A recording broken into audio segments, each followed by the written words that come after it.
Donc, maintenant, je vais vous parler de l'enquête sur les homicides. Donc, évidemment, c'est encore des données qui sont déclarées par la police, mais spécifiques aux homicides. Donc, on a plus de détails.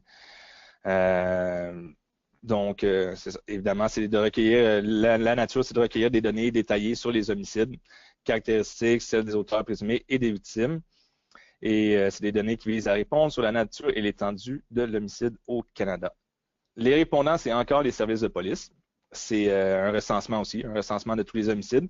C'est recueilli en vertu de la loi sur la statistique, tout comme la déclaration uniforme de la criminalité aussi. En théorie, les services de police sont obligés de répondre aux données et de nous fournir les données. C'est depuis 1961 et en 1974, on a rajouté l'homicide involontaire et l'infanticide aussi. Donc, c'est bon à savoir si jamais vous faites des données, des analyses qui reculent dans le temps. Avant 1974, il manquait homicide involontaire et infanticide. Il y a eu quelques ajouts aussi en 97, 2005 et 2015. Un peu comme pour l'adulte tout à l'heure, c'est essentiellement des nouvelles variables qui ont été ajoutées. Donc, encore, c'est ce qui est déclaré par la police. Donc, la police va en avoir connaissance. Donc, règle générale, la plupart des homicides viennent à l'attention de la police, ce qui est un des avantages de l'enquête des homicides par rapport aux données, aux autres données déclarées par la police. Comme je disais, il y a plusieurs crimes, notamment l'agression sexuelle, mais tous les crimes en général, la majorité ne sont pas signalés à la police. Ce qui est rarement le cas pour les données sur les homicides. Par contre, la police n'en prend pas toujours connaissance le moment même. Donc, il y a plusieurs personnes, par exemple, qui sont portées disparues et qui sont peut-être mortes. Ce n'est pas inclus dans les données jusqu'à ce qu'elles soient retrouvées et que ce soit considéré comme un homicide. Et ceci dit aussi, si vous regardez nos statistiques officielles comprennent les données une fois au moment où ça a été déclaré comme étant un homicide. Donc, par exemple, une personne portée disparue peut avoir été assassinée il y a 5 ans. Si c'est déclaré aujourd'hui par la police, ça va être entré dans les données des homicides pour 2017 et non il y a 5 ans. Donc, et un autre avantage aussi de l'enquête sur les homicides, c'est qu'il y a des mises à jour continuelles. Donc, admettons qu'il y a un homicide qui a eu lieu il y a 20 ans, on retrouve l'accusé aujourd'hui, les données de l'accusé vont être ajoutées aux données. Contrairement aux données du programme de déclaration uniforme de la criminalité, il y a certaines mises à jour qui sont faites, mais après 2 ans, c'est gelé. Après 2 ans, on ne touche plus. C'est eu tant de crimes déclarés par la police, quand bien qu'il arriverait pour en rajouter un peu, c'est gelé après 2 ans. Sauf très rares exceptions. C'est sûr que si on découvre une erreur majeure aux données, on va faire les corrections, mais en règle générale, les données sont gelées, alors que données sur les homicides, c'est mis à jour continuellement. Les principales variables au niveau de l'événement, donc ça fonctionne de la même façon que les données, la déclaration uniforme de la criminalité. Donc, on a des informations sur l'événement en tant que tel, sur la victime et sur les accusés. Il est bon aussi de savoir que ce qui est considéré comme un homicide, c'est une victime. S'il y a 3 victimes, c'est 3 homicides, même si c'est arrivé au même moment. C'est la même façon, c'est la même chose pour tous les crimes violents aussi pour le programme de déclaration uniforme de la criminalité. S'il y a une bataille, des voies de fait, puis qu'il y a 3 personnes qui se font tabasser, c'est 3 incidents de voies de fait. Donc, parmi les variables qu'on a, on a évidemment le nombre de victimes et d'auteurs. Donc, même si chaque victime est un homicide, on a quand même un rapport. Le fichier événement, c'est pour l'événement qui inclurait toutes les victimes. Donc, on saurait que dans le même événement, il y a eu 3 victimes. Et bon, le nombre d'auteurs également. Date du rapport, date de l'événement. Comme je disais, date de rapport, c'est ce qui est considéré pour nous nos données officielles. La date, l'heure, le lieu également, encore comme tout à l'heure, le lieu, on a les lieux détaillés. Donc, on va savoir si c'est résidence de la victime, si c'est sur la voie publique, etc. Donc, également le statut de classement et la date de classement. Les infractions connexes. Donc, par exemple, en fait, l'infraction connexe, on recueille les données pour le crime le plus grave qui est associé. Par exemple, si c'est un homicide qui a lieu dans le cadre d'un vol qualifié, on va pouvoir le savoir également. On a un indicateur qui nous indique également si c'était un homicide lié au trafic de drogue, si c'était lié au crime organisé, et également le mobile. Également, sur l'enquête, c'est pas disponible dans mes microdonnées, mais ça peut être disponible pour peut-être un projet de recherche, mais là, ça serait plus compliqué. Il faudrait se déplacer à Statistique Canada même. Mais il existe également les résumés. Donc, il existe à la fin du questionnaire un espace où les enquêteurs peuvent expliquer un peu, donner plus de détails sur l'homicide en tant que tel. Mais bon, d'un point de vue statistique, c'est difficilement utilisable, même s'il y a eu quelques projets qui ont été faits dans le passé. Au niveau des victimes, on a évidemment l'âge et sexe, état matrimonial. L'identité autochtone, ici, je mets un petit astérisque parce que c'est relativement nouveau qu'on le recueille. En fait, avant, c'était recueilli, mais c'était pas recueilli de façon cohérente à travers les services de police. C'est pas tous les services de police qui le recueillaient ou dont la qualité des données était acceptable.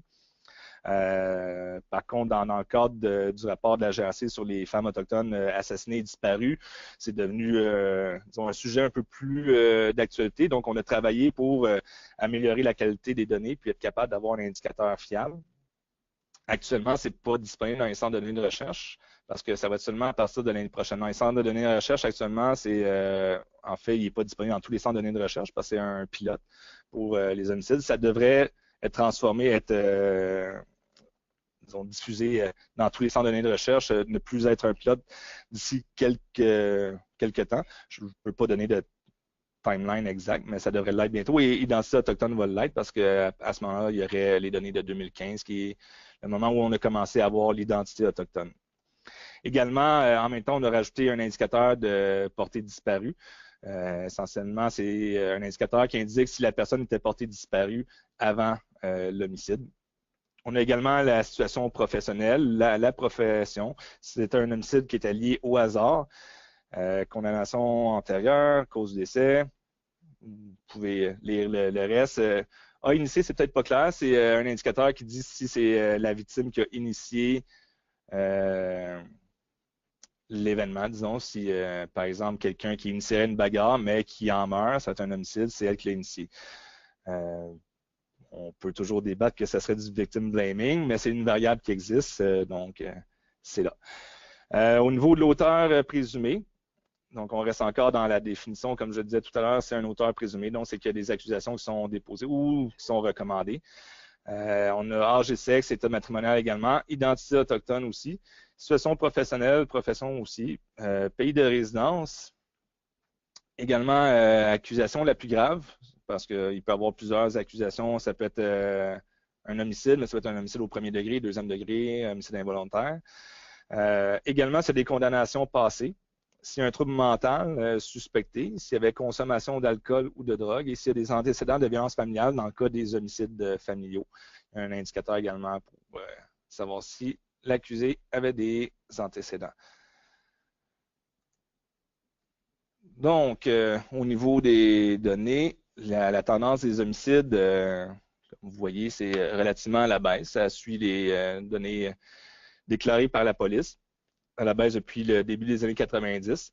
Ce qui est intéressant aussi de voir, c'est la relation entre tentative de meurtre et homicide. Vous avez peut-être entendu des fois dans le discours que s'il y a moins d'homicides aujourd'hui, c'est parce que les médecins sont meilleurs, la médecine est meilleure pour sauver les gens qui se font assassiner, qui a eu une tentative de meurtre, sur qui il y a eu une tentative de meurtre.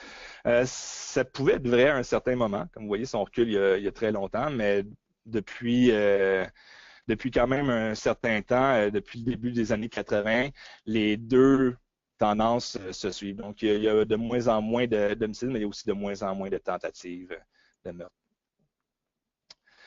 Et les répartitions par province, c'est semblable à la criminalité également. C'est généralement plus élevé dans les provinces des prairies. Ici, je n'ai pas les territoires, mais c'est également beaucoup plus élevé dans les territoires, moins élevé au Québec et dans les provinces de l'Atlantique. Et donc, je vous parlais de l'indicateur autochtone qui va bientôt être disponible pour les centres de recherche. Donc, également, c'est beaucoup plus élevé chez les Autochtones.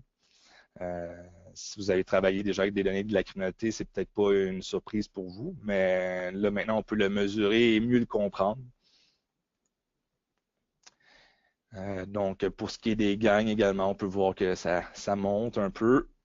Et puis, en fonction de la présence de troubles mentaux, en fonction de l'âge, on voit aussi que ça augmente beaucoup en fonction de l'âge. Donc, je ne sais pas si c'est nécessairement une perception des enquêteurs qui voient que si quelqu'un âgé commet un homicide, c'est nécessairement quelqu'un qui a un problème de santé mentale ou si les personnes âgées deviennent tous un peu plus fous en vieillissant, mais bon, ça augmente beaucoup avec l'âge. Donc, ça peut être un sujet intéressant pour des recherches, entre autres. Et taux d'utilisation toujours selon l'identité autochtone. Donc, on voit que ça descend chez les non-autochtones, mais chez les femmes autochtones. Le taux diminue un peu. Le nombre, lui, reste stable. Évidemment, la population augmente un peu, donc le taux baisse un peu, mais on voit que les femmes autochtones bénéficient beaucoup moins que les non-autochtones de la baisse générale des crimes. On peut aussi faire des analyses par profession. Je vous disais qu'on recueille la situation professionnelle. On recueille aussi un indicateur si l'homicide est lié à la profession de la personne. On a les professions illégales, soit dit en passant aussi. Ce n'est pas inclus ici dans le tableau. On a seulement les professions légitimes, mais on a aussi dans la situation professionnelle, on indique si c'est un trafiquant de drogue, une prostituée. Là aussi, il y a des analyses assez intéressantes à faire. Donc, on peut voir quels sont les métiers les plus dangereux. Donc, heureusement, chercheur n'est pas dans la liste. Donc, en conclusion, les avantages et désavantages. Principal avantage, en fait, il y a beaucoup d'avantages et peu de désavantages à l'enquête sur les homicides. Principal avantage, encore, c'est un recensement. C'est un ensemble de données qui est assez cohérent. Donc, on a des caractéristiques, des détails sur les incidents depuis le début. Et on peut supposer que la plupart sont déclarés à la police, du moins à un certain moment. Donc, pour la comparabilité aussi, c'est assez génial. On peut comparer également avec les autres pays parce que la définition d'un meurtre, et il y a des petites variations d'un pays à l'autre, mais c'est essentiellement la même. Donc, ça aussi, ça peut être un avantage. Il y a beaucoup de détails, beaucoup plus de variables que ce qu'on trouve avec les autres crimes. Le désavantage, il est assez simple, c'est que c'est seulement un crime. Donc, c'est quand même un désavantage qui n'est pas négligeable. Et pour donner un indicateur aussi, justement, le taux d'homicide est souvent utilisé pour comparer différents pays. Comme je disais, ça peut être utile pour comparer. Mais si vous voyez, ici, c'est des données de l'OCDE qui comparent justement les pays. Vous pouvez voir que le Canada est juste ici. Et l'OCDE aussi recueille avec des données une question de victimisation autodéclarée. C'est à travers En fait, ce n'est pas l'OCDE, c'est Gallup qui ont un sondage, le Walpole, que l'OCDE utilise. Et regardez où le Canada se trouve. Donc, il peut avoir des taux d'homicide assez élevés dans certains pays. Et là, le Canada n'était pas si élevé pour les homicides, mais si vous regardez juste un peu après le Canada, ici, on a les États-Unis, qui a un des taux d'homicide les plus élevés de l'OCDE. Mais quand on regarde la victimisation autodéclarée des agressions, les États-Unis est un des pays les plus sécuritaires de l'OCDE.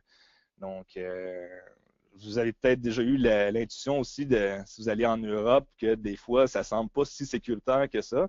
Les gens, à peu près tout le monde a un système d'alarme sur leur maison. Il y a, disons, la criminalité semble parfois plus présente dans certains pays, du moins, alors que les taux d'homicide sont excessivement bas. On a ici un exemple assez concret que taux d'homicide n'est pas nécessairement égal à taux de criminalité.